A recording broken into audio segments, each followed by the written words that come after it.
Salut tout le monde, MakerScott pour vous. Aujourd'hui, je vous propose un petit duel entre deux imprimantes. C'est parti.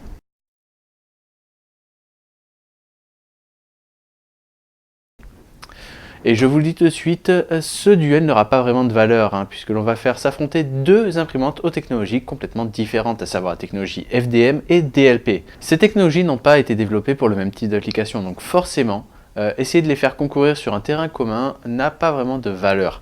Mais cela ne va pas nous empêcher de les faire s'affronter sur un véritable duel, un véritable jeu, une guerre de jeux d'échecs. Oui, je vais imprimer un jeu d'échecs. Deux même, mais on y reviendra plus tard. Oui, c'est pas toujours facile d'écrire des intros, Bref, voyons un petit peu nos concurrentes. Alors, d'un côté, nous avons, dans le clan des FDM, c'est une habituée de la chaîne, on la présente plus, l'Anycubic Chiron. Elle est fiable, elle est robuste, elle est de bonne qualité, bref, on la connaît bien. Et elle va affronter, du même côté, puisque l'atelier n'est pas si grand que ça, représentant les imprimantes de type DLP, la Liquid Crystal 10 pouces de chez Photocentric. Alors, un peu de contexte de ce côté. J'ai cette imprimante depuis environ 2 ans, 2 ans et demi, mais je ne m'en sers que très peu, voire plus du tout depuis 1 an. Déjà parce que les matières premières sont beaucoup plus chères que ce dont on a l'habitude. Et aussi parce que c'est une imprimante qui n'est vraiment pas très fiable.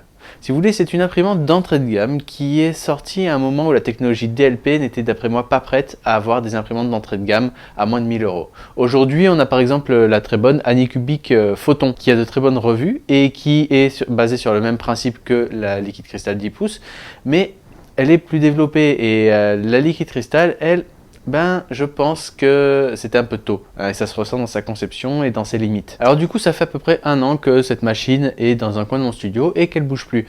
Mais comme je vais bientôt déménager, j'ai dû la rapatrier à l'atelier, et en la voyant à côté de la Chiron, je me suis dit que ça pourrait faire un beau match. Du coup, en réfléchissant un petit peu à ce que je pouvais faire pour faire s'affronter ces deux imprimantes, j'ai repensé à la vidéo du 3D Printing Nerd qu'il a sorti il y a quelques semaines, où il imprimait un jeu d'échecs. Je trouvais la vidéo vachement intéressante puisqu'il a utilisé une imprimante qui a la particularité d'avoir 2 têtes d'impression distinctes et indépendantes. Ce qui veut dire qu'il pouvait imprimer 2 pièces en même temps avec différentes couleurs. C'est assez intéressant, je vous mets le lien dans la description, c'est une bonne vidéo. Je vous invite à aller la voir. Bref, et ça m'a rappelé qu'il y a une chose que j'arrive assez bien à imprimer avec la Liquid Crystal, c'est d'ailleurs la première chose que j'avais essayé d'imprimer quand j'ai eu la machine, et c'est des pièces de jeux d'échecs. Du coup, je me suis dit que le concept en fait de représenter le duel entre ces deux machines sur un échiquier, ça illustrerait bien en fait le duel. Du coup, j'ai choisi 2 sets de modèles de jeux d'échecs. Un premier assez basique, les formes sont assez simples, et le deuxième un peu plus conventionnel et avec des formes un peu plus complexes. Bon, il n'y a plus qu'à. Timelapse. Et on commence de suite avec la Chiron. Alors de ce côté-là, pas de grande surprise. Toutes les pièces rentrent sur le plateau. J'aurais pu même mettre les 2 sets en même temps sur le plateau. L'impression s'est passée sans difficulté, comme on peut s'y attendre.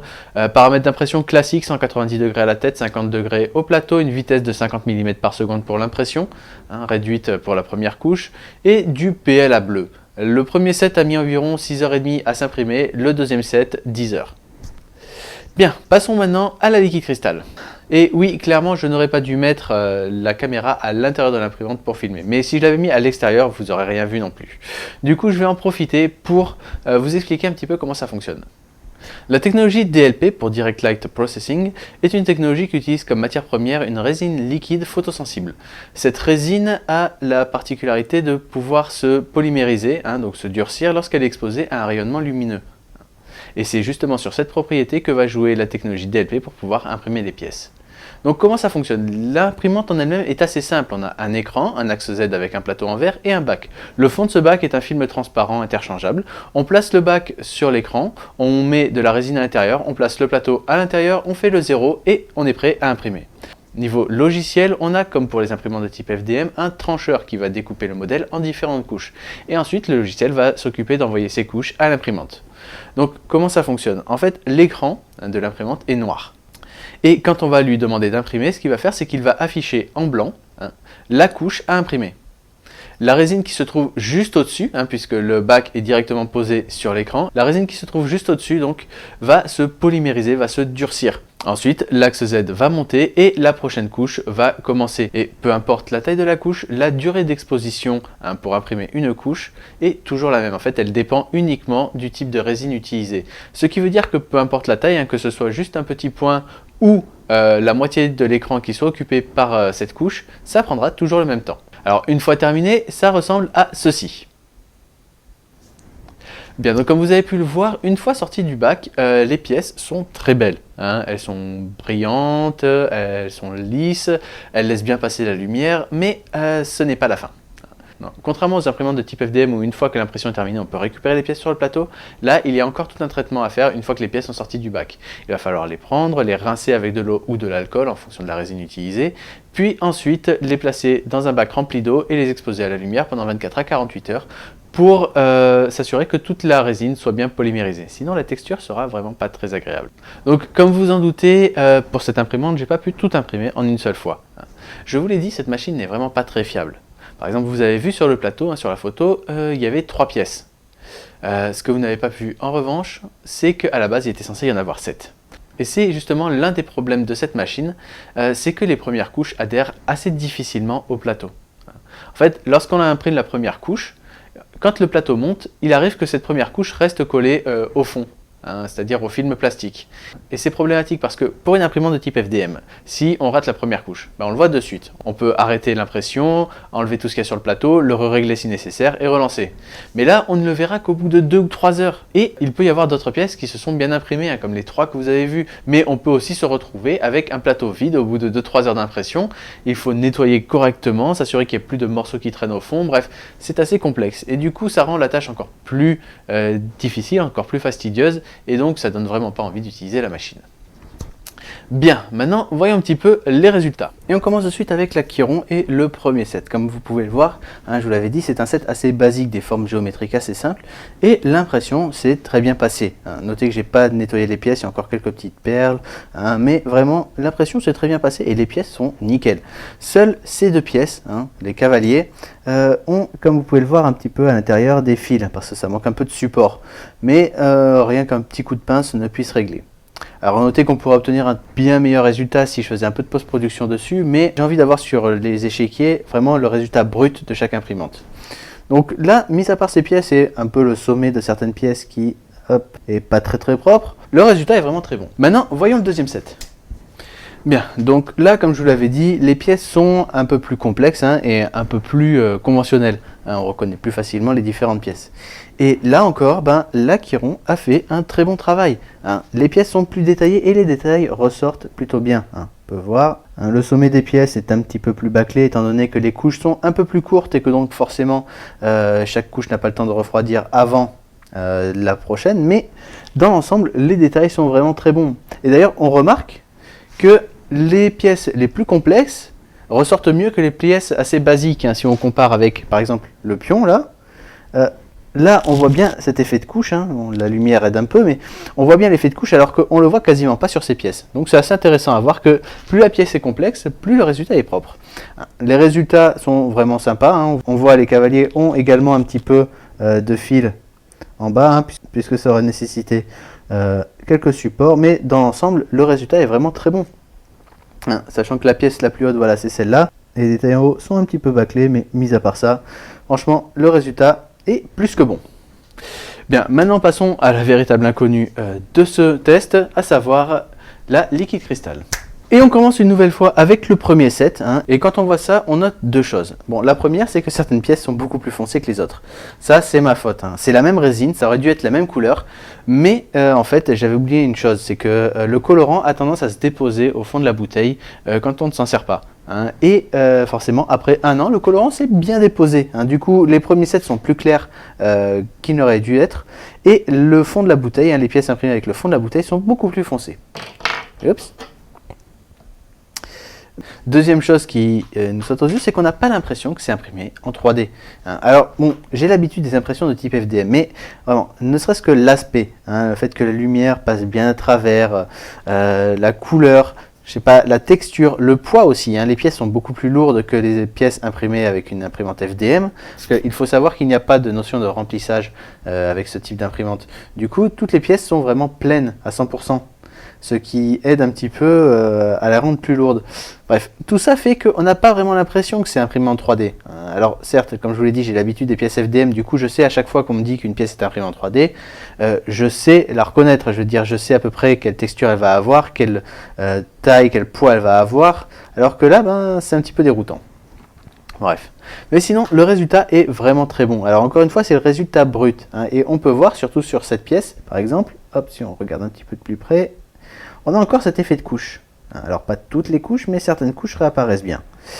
Et un peu de post-production pourrait aider justement à retirer tout ça, mais comme je vous l'ai dit, je ne veux pas faire de post-production, je veux le résultat brut. Et si on regarde ces pièces, hein, les cavaliers qui nous avaient posé problème sur la Chiron, eh bien là, parfaite. La sphère est lisse, on ne voit quasiment pas d'effet de couche. Bref, la pièce est vraiment très belle, c'est ma pièce préférée de ce set. Bien, maintenant voyons le set numéro 2. Et là, encore une fois, les pièces sont magnifiques, hein, franchement. Comme pour la Chiron, les pièces qui sont plus organiques, qui ont des formes plus complexes, ressortent beaucoup mieux. Hein. On ne voit plus vraiment l'effet de couche. Et les pièces sont très belles. Tous les détails ressortent très bien. Hein, on n'a pas le moindre problème. Chacune des pièces est vraiment ressortie parfaitement, conforme au modèle. Le moindre petit détail, hein, regardez bien le cavalier, les yeux ressortent bien. Les oreilles sont bien pointues. Les problèmes qu'on avait avec la Chiron sur ce set n'apparaissent plus. Les détails sont super propres, hein, et partout surtout. Hein, le moindre petit détail est très bon. Hein. Vous pouvez voir ici, la couronne ressort très bien. Et surtout, on n'a pas de problème au niveau des overhangs ou quoi que ce soit. Parce que un truc que je ne vous ai pas montré sur le deuxième set de la Chiron, c'est que certes, les résultats sont très bons, mais à certains endroits, on a ceci. Hop. Vous voyez en dessous, sur cette partie-là, eh bien, c'est pas très propre, hein, c'est un overhang et c'est pas très bien sorti. Mais là, avec ce set, on n'a absolument pas ce genre de problème. Tous les ponts, les overhangs ou quoi que ce soit sont très bien ressortis. Donc voyons un petit peu ce que ça donne maintenant sur un échiquier. Et voilà, ça c'est le résultat final. Le set numéro 2, que je préfère quand même au set numéro 1, vachement plus propre, ça rend super bien, je trouve. Et il est temps de passer à la conclusion de cette vidéo. Ok, donc qui a gagné ce petit duel? Alors si on se base uniquement sur la qualité des pièces finales.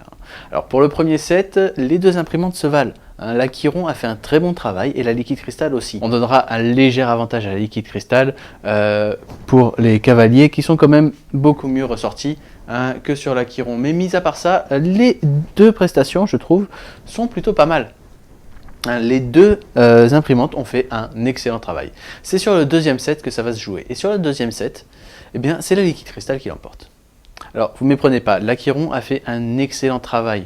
Mais il y a quelques imperfections. Certains détails sont très bien ressortis, mais les overhangs sont pas très propres. Hein, et le sommet de chacune des pièces, hein, surtout les pièces les plus hautes, sont un petit peu bâclés, justement parce que les couches se sont succédées trop vite et n'ont pas eu le temps de refroidir. Problème que l'on n'a pas déjà sur une imprimante de type DLP. Et surtout, pour ce deuxième set, la Liquid Crystal a fait un sans faute. Les pièces sont bonnes de A à Z. Elles sont très belles, elles n'ont pas de problème d'overhang ou quoi que ce soit, non. Elles sont juste très bonnes de A à Z. Et du coup, c'est la Liquid Crystal qui gagne. Mais comme je vous l'avais dit au début de la vidéo, ce duel n'a pas vraiment de valeur, puisque on essaie de faire concourir deux technologies vraiment différentes sur un même terrain. Et là, on est plutôt sur le terrain de la Liquid Crystal. Elle est faite pour imprimer des petites pièces avec beaucoup de détails. Il n'y a qu'à voir la taille de son plateau, beaucoup plus petit que celui d'une imprimante 3D conventionnelle. Elle est faite vraiment pour imprimer avec beaucoup de détails, donc forcément, sur ce genre de test, elle gagne. Mais la Chiron, quant à elle, est beaucoup plus polyvalente et peut faire beaucoup plus de choses, parce qu'elle a fait déjà un très bon travail. Hein. Mais voilà, la Liquid Crystal est plus limitée. Mais là, en plus, c'est juste vraiment sur la qualité des pièces finales que l'on compare. Mais si on prend le rapport qualité-prix, la Chiron l'emporte. Hein, 20 € le kilo de plastique contre 80 € le kilo de résine. Donc forcément, rapport qualité-prix, la Chiron l'emporte. Et même rapport qualité-emmerdement, hein, c'est aussi la Chiron qui l'emporte. La Chiron, je lance l'impression et c'est bon. À la fin, j'ai mes pièces, si tout se passe bien. La Liquid Crystal, entre les pièces qui n'adhèrent pas au plateau et qui donc il faut recommencer, la résine qui est particulièrement difficile à nettoyer, hein, le temps qu'il faut prendre après pour nettoyer chaque pièce, on s'en met de partout, le temps pour tout mettre en place, non vraiment, c'est beaucoup plus chiant à utiliser, hein, ça rate plus souvent, c'est donc la Chiron qui l'emporte sur ce côté-là. Il n'y a pas photo. Je préférerais utiliser la Chiron quitte à avoir des pièces d'un peu moins bonne qualité plutôt que d'utiliser la Liquid Crystal à chaque fois que j'ai envie d'imprimer un truc. Bref, donc c'est tout pour cette vidéo. Comme je vous l'avais dit, ça mène pas à grand chose, mais j'avais juste envie d'utiliser ma Liquid Crystal pour voir un petit peu ce qu'elle pouvait faire. Donc si vous avez aimé la vidéo, n'hésitez pas à la partager, à mettre un pouce bleu, à vous abonner à la chaîne si ce n'est pas déjà fait, et moi je vous dis à très vite. Ciao!